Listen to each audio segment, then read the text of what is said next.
شكرا يا ربي شكرا هديت قلبي شكرا نورت دربي شكرا شكرا يا رب شكرا يا ربي شكرا. You see, my brothers, you know what I love about the Sahaba?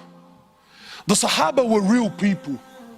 Many of us, we like to praise the Sahaba so much so to the point where we start painting this picture like they never did anything wrong. Well, you're very wrong. Sahaba did a lot of things wrong, but that's what was beautiful about them, because they made mistakes. Then the way they dealt with their mistakes is what makes them so special and so unique.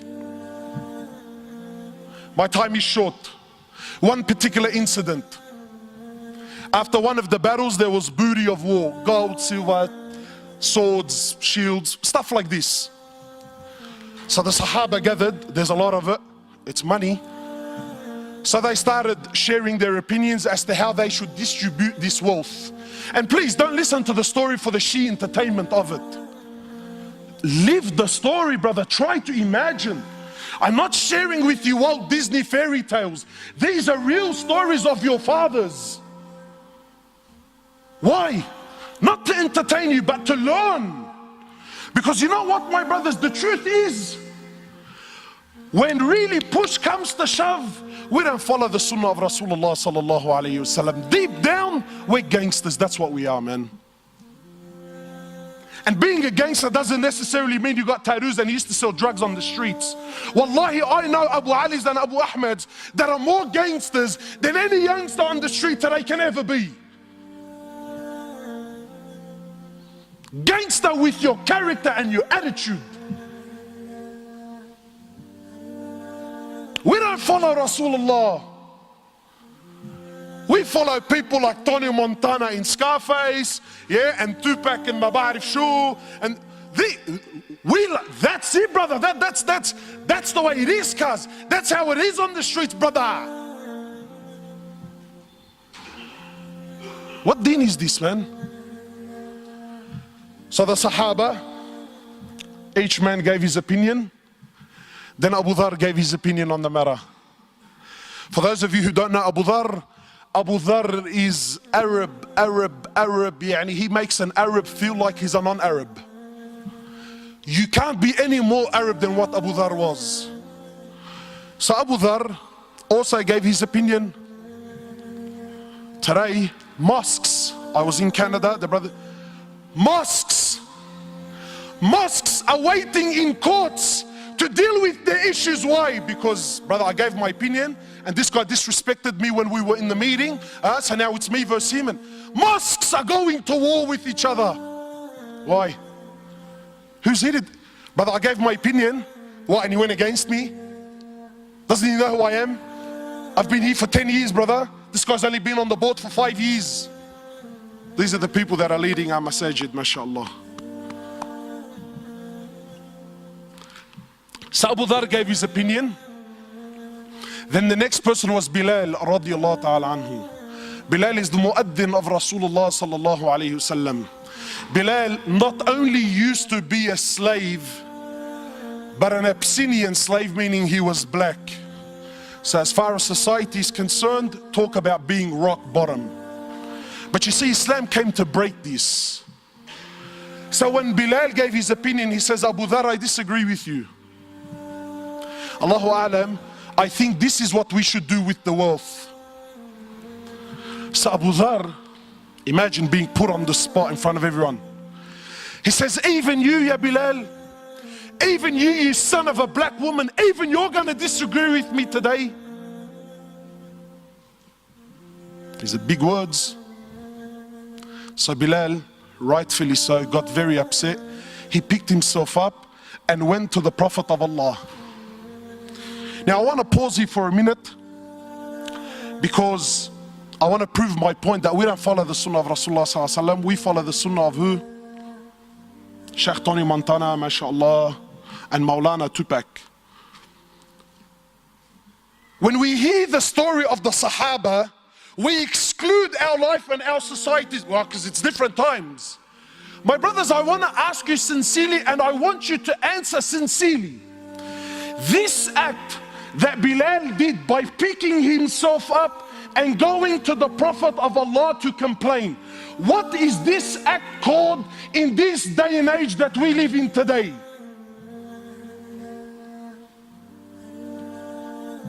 He's a snitch. True or not? Brother, we have a drama. You pick yourself up to go complain.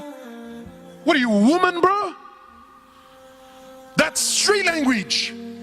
You see, but Bilal wasn't corrupted by your Tupac and your Tony Montana. Bilal was affected by your Prophet, who you claim that you follow. You see, Bilal had something in his heart, so he went to someone that can help him with this situation. You and I, nah. That makes me less of a man. Nah, Habib. I'm gonna hold it in my heart for the next 20 years. I'm gonna thrash him, backbite him, wipe the floor with him, slander him with any opportunity that I can get for the next 20 years. But I won't go to someone that just might be able to help my situation.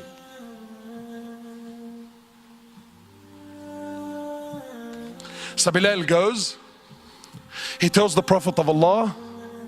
The Prophet of Allah became furious.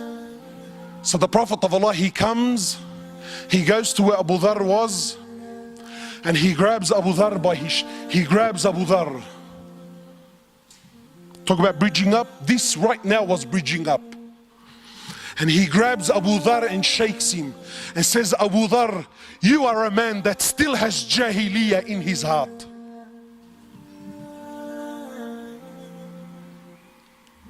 So what did Abu Dhar do?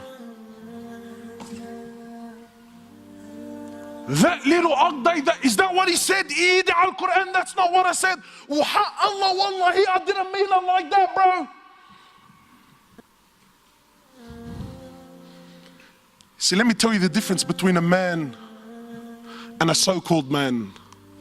A real man is a man when he acknowledges that he really was in the wrong, he admits that he's in the wrong. So Abu Dhar lowers his head. He understands that he hurt his brother. He understands he upset his Prophet. So how did he deal with the situation? Did he stop praying at that masjid so that I don't see Bilal? Because that's how we deal with our issues, isn't it? Did he? Abu Dhar radiallahu ta'ala anhu, after acknowledging that he's in the wrong, he picks himself up. He goes into the streets of Medina looking for Bilal radiallahu ta'ala anhu. Then when he sees and he finds Bilal, he goes to Bilal publicly. Leave this with me, publicly, in front of everyone. He goes to Bilal in front of everyone and gets down on the floor and says to Bilal, Ya Bilal, by Allah, I will not lift my head off the floor until you step on it with your foot. And let it be known right here, right now in Medina, which one of us today is the honored and which one of us today, Ya Bilal, is the dishonored one.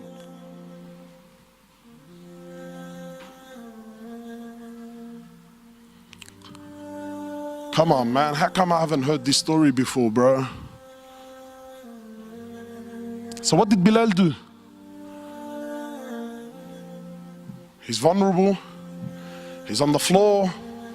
He acknowledged, I told you, bro. I told you I was in the right. What did he do? Wallahi, an opportunity that most of us would love to have with those that hurt us. You see, real forgiveness is to forgive from your heart sincerely, whether you can do something about it or you can't. You see, there are many of us who have issues and dramas with other people, and we paint on the outside that, nah, brother, wallahi, man, I forgive him for the sake of Allah. You little kazzab, you little spinner. The only reason that you claim that you forgive him is not because you really forgive him. The truth is you can't do anything to this guy anyway. So really, by default, by the fact that I physically can't do anything, I disguise my weakness with what? Nah, wallahi, bro, I forgive him for the sake of Allah. But deep down in your heart, deep down in your heart, if you got the news that a bus hit him, your heart will start to do the dabki, bro.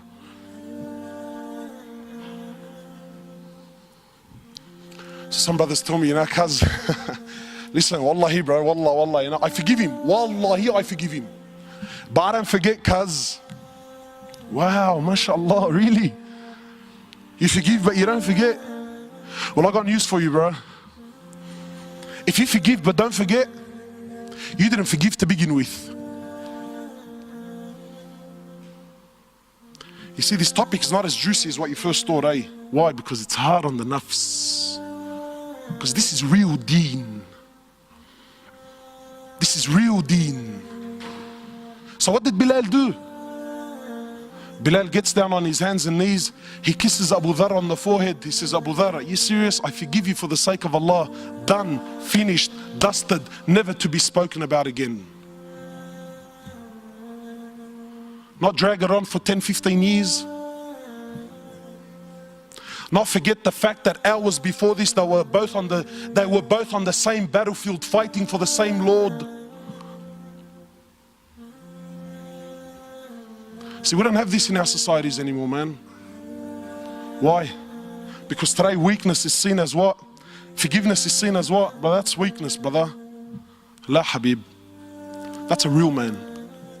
شكرا يا ربي شكرا هديت قلبي شكرا نورت دربي شكرا شكرا يا رب شكرا يا ربي شكرا هديت قلبي شكرا